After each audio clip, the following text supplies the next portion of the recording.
Hey guys, welcome back. It is episode 14 this week of Life After Prep, and I have no idea what I'm going to tell you. Let me just have a quick think back about my week. A few minutes later. I can tell you that I have a newfound enjoyment for beer tasting. Last week, it was kind of a really crappy week here in Tampa. It was like raining every single day. One evening after work, Lane and I were like, you know what? Let's go to like the local liquor store, bottle shop, whatever you guys want to call it, and we'll try like some different beers. So I think we got like, I'm gonna say 10 different kinds. They started from like a really light beer, so it was like a pale ale and a golden ale and an amber ale, and then we kind of worked all the way up to like the really heavy beers, which I didn't think that I would like. In fact, one of them I friggin' hated. It was called Dragon's Milk. Just disgusting. But I actually really, really like stouts and like the creamy stouts. So there are some that are like coffee flavored.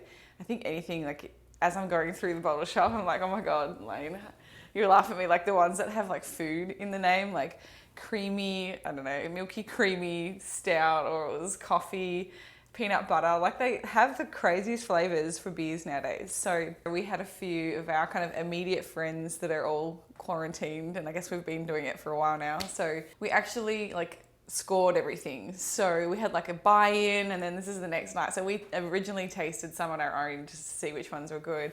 And then the next night we had a buy-in, and we went through and tasted like 10 and rated them from like, I don't know, 1 to 5 for taste, for like the color, and I've decided that I actually enjoy beer. It was something that I couldn't have for a long time because I thought that I was celiac.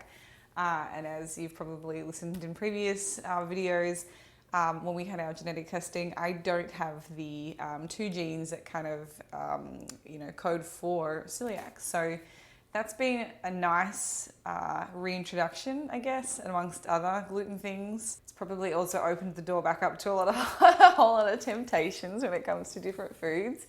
It was kind of like, oh, yeah, you can't have that really delicious looking cake in the window because it's got gluten in it. And I was like, oh well, so I'd find something else, and it was kind of nasty. I'm like, yeah, I don't really want to eat it anyway. Don't know whether that's been a good thing finding out that, but it's made life a whole lot more enjoyable, and definitely a little bit easier, particularly when dieting. So we also ordered for Easter for the kids a couple of like those trundles that go on the back of your bike. So Olivia has just learned to ride a bike. So we've been going out like on the weekends in the evenings around our neighborhood again with our friends that we're all, I don't know, in it together, I guess. We've been kind of cranking the tunes on like a little speaker, riding around with everybody. I had like a wine glass. I'm like, this is amazing. So we finally had one nice day, I think, on the weekend last week, and it was kind of nice to do some more like family stuff. It's, I think it's really just the whole quarantine thing, being stuck at home. It's been a nice change from kind of always having to do your social things out of the house. Like, just realizing how much fun you can actually have, like just having people over and playing cards and, you know, making up your own games, just trying to be creative. Like, it's been awesome. I don't know, I think all of us kind of get a little bit consumed with, I guess, the societal pressure to go out and do stuff, and people have kind of lost a bit of touch, I think, with, I don't know, just that intimacy of like one-on-one relationships, and always, you know, having to be on your phone, and we kind of haven't had to do that for the last few weeks. So that's been really fun. Training has been awesome, but oh my God, I'm looking in the mirror and I'm like, oh God, like quads, babies, quads, please grow, please grow. Training has been really good from that perspective, and then I've, had so much energy. I think I hit another PR last week with my squats, and it was meant to be a deload week. So I was kind of, for a warm-up, I'll do like a few, probably 4 or 5 sets for like a deadlift or a squat or my bench press, and I kind of know what I'm lifting for that rep range because I've been doing it for a while now. So I knew it was a deload week, and I was like, okay, well, I'll just throw something really light on the bar. And it's like, this is actually ridiculous. As I kept warming up, like I'm trying to get to my RPE, which was like a 7. Like it was just too easy. Like I could have done like 5 or 6 more reps. So I think for my bench press last week, I actually hit an all-time PR for, must have been 5 reps and it felt like a 7. So I'm like, oh, I'll take on the gains, come at me. Really just trying to focus on, building my strength and just hammering the body at the moment with some volume. So I feel like my mindset is definitely improving with the increase in weight. I think just the hardest thing is just finding clothes that fit. And I still haven't made time to go out and buy like extra fashion clothes. I have like 2 things that I am enjoying wearing at the moment, and that's about it. But I've kind of just been like, okay, I've only got 6 weeks left. I think that's all it is. Yeah, June. I think I said I was going to do kind of continue to be in a pretty heavy surplus, and then I'll think about like pulling it back in over summer. Especially it's really hot here at the moment, and I think women, you can probably relate, when you are at a heavier body weight, the appeal to wear tights and leggings in the summer, it's not cool. So I'm just like, all right, I can only get away with wearing leggings for so long, and it's going to be so hot here soon. That's also like a major consideration. It is so hot. Like, I've got to wear shorts, but hey, whatever. I'm just going with it. So training's been really good as far as my nutrition has been going. I've definitely had a lot more fun just being creative and trying some new foods and just experimenting with different flavors, because the options that are available to us, I guess, in USA compared to Australia are so different. Like, you can go into the international section in a USA store and it is completely different to the international section that we have access to back home. There's like a few, flavors and things that I really miss that we haven't really got here. I'm actually a pretty big fan of some of the Indian foods, and there isn't really many options to kind of make at home in the USA. So I'm probably going to try my luck at some Indian like curries. So last week, I think I mentioned to you guys, the kids and I and Lane, although Lane just kind of observed and complained about how hot it was. We planted a bunch of different spices. So I think most of them take about 40 days to grow. So that'll be really cool when they do, and I can finally start to use all of my herbs. So they have grown so much already. Like, I don't know, they're like this high. But anyway, diet's been really good. At the moment, I've kind of been a little bit slack with my protein, which you're about to see when we go and have a look at my data. And that's really something that I've got to kind of reel back in this week. Even though my calories were lower, I guess, overall compared to last week, which we'll see, I can see the body compositional changes in a not so good way. And the reason for that is because protein is a far more thermic, macronutrient compared to carbohydrates and then to fats. What that means is if we eat a certain amount of protein consistently, your body expends a certain amount of energy to break it down. There's available energy. If you drastically lower your protein intake and you replace that with carbohydrates or worse, fats, because fats is the most, it's the energy from fats is basically entirely available to you once you consume it. Me dropping down my protein by so much and kind of increasing my fats and carbohydrates, which are not as thermic, it takes less energy to kind of break them down and make them available for use. Now there's more surplus available. So because of that, I can see the increase in, my body fat just by making those changes to my macronutrients. And I think that's one of the really important things that people need to consider when they are trying to, follow calories is that's a really good thing to do. So just tracking in general is a really good behavior. But just being inconsistent with where those calories are coming from makes a really big difference to your overall energy availability, and of course energy to train, particularly if you're doing highly anaerobic type sports that rely primarily on carbohydrates. So I felt really good, had a lot of energy the last week, but it's definitely kind of I can feel like for women mostly, we will get more of our body fat stores in our triceps. We'll have a greater percentage of our body fat stored in like our thighs and our legs. For me, I'm probably even, I guess. I get a lot of it around my stomach, I get a little bit of my legs, I get a lot across my chest, but just this week I've noticed it like all in the back of my arms. I'm like, oh, can't see lady arms. I just have to pull it back in. So that's my big goal for this week. And I think it's just, I've changed my nutrition style a little bit because I've been trying new foods. And I've kind of gotten to the end of the day and I'm like, wow, I've still got 70 grams or 80 grams of protein that I still have to eat. It's kind of an overwhelming amount of protein to get in right before bed. This week I have had to kind of make sure that I am really prepped, that I've got some meals when I come to the office to consume. So I hadn't been bringing a meal into work, and I normally have a protein-based meal here when I'm at work, and I've kind of just been fasting for maybe 4 or 5 hours, which is not optimal, particularly because I'm trying to build muscle at the moment. So I kind of got a little bit lazy last week. I think just the freedom of, I guess, more calories. I was like, oh, but you know, now I've got to really focus, kind of bring it back together so that, you know, what I'm doing, the time that I'm spending in a surplus is actually going to be as effective as I can possibly make it. So let's go and have a look at my compliance this week, and I'll tell you what I'm doing with my macros this week because I am making a small change. And then I guess if you guys have any questions, make sure that you leave me a comment after the video. Okay guys, so this week was actually much better than previous weeks. So as far as not really just going crazy YOLO with my calories, but like I mentioned before, so you can see my protein intakes this week have really suffered. You know, I'm meant to be hitting 150 and this week my average was 139. So there's a couple of days here, you know, where I'm in the 130s, and then there's another day where I'm in the 120s. So just to quickly give you an indication of what I probably should be striving for, I probably have about 58 kilograms of lean body mass at the moment, probably 13, maybe 12 kilograms of fat mass at the moment.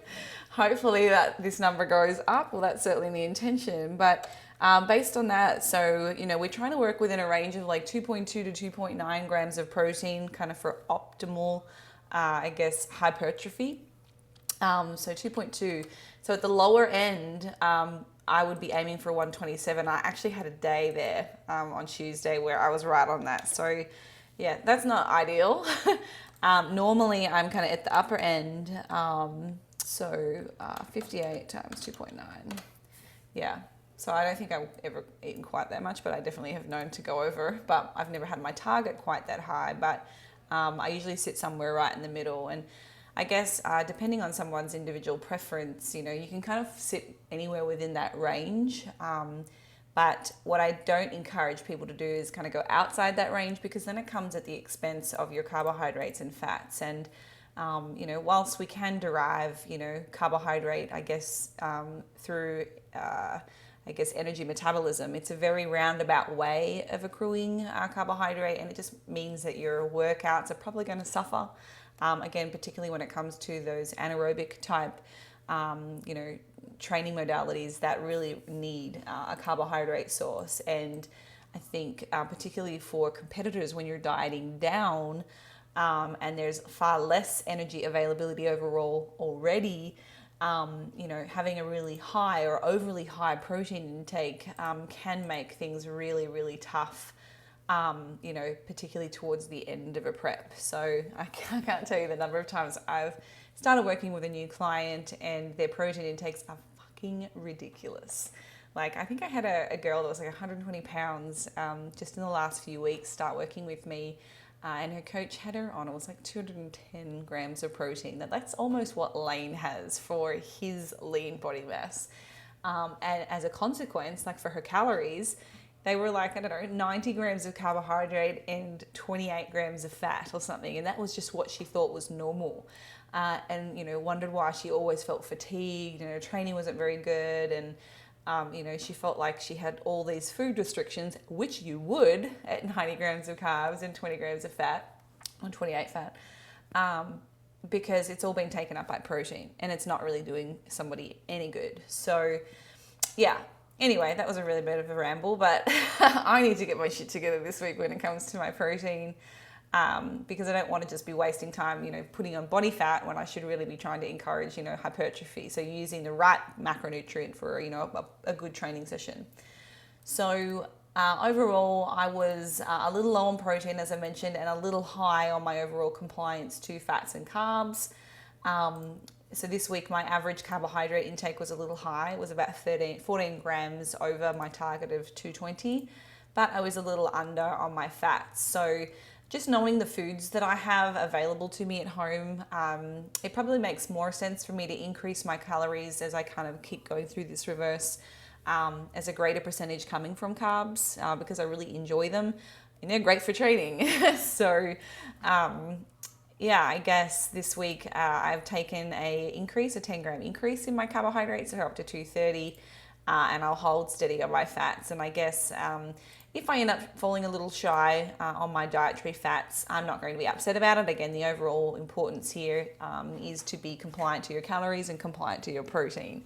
The only difference this does have, and I have noticed on the days that I had really high calories from carbs, so these 2 days here, Saturday and Sunday, I felt, and I think I've mentioned this in the last video, so it's like I'm constantly walking around with a pump in my quads because you have so much like stored glycogen. Like I'm probably maxing out because I'm putting on body fat. So I've got fully glycolated glycogen stores, and then I have all this water kind of moving inside the tissue. So it's just like my legs on the days that I've had high carbs, it's just like, oh, they just feel so tight.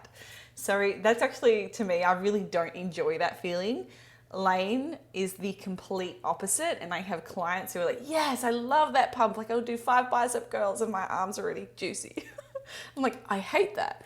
So, it's really interesting just listening to people's feedback about how they feel about, certain ratios of carbohydrate or fat. But, at the end of the day, and even when you're dieting down, like it does make no difference. Providing you're hitting your calories, you're hitting your protein, that balance really matters very little. But what we will see is also kind of more fluctuation on the scale. And for a lot of people, and myself included, mostly during a fat loss phase, when you're not seeing the number go down, when you're expecting to be in a deficit, it's very frustrating. When in actual fact, it's probably just because you've got, water moving into the tissue, you've got fully glycolated, muscles, and it's kind of skewing the truth. So consistency is far better, I guess, when it comes to fat loss and really making sure that you can see the trend. Fiber intakes this week were a little down. I think there's a couple of days here. So these low days, I had a quick look on Tuesday to see why my fiber was so low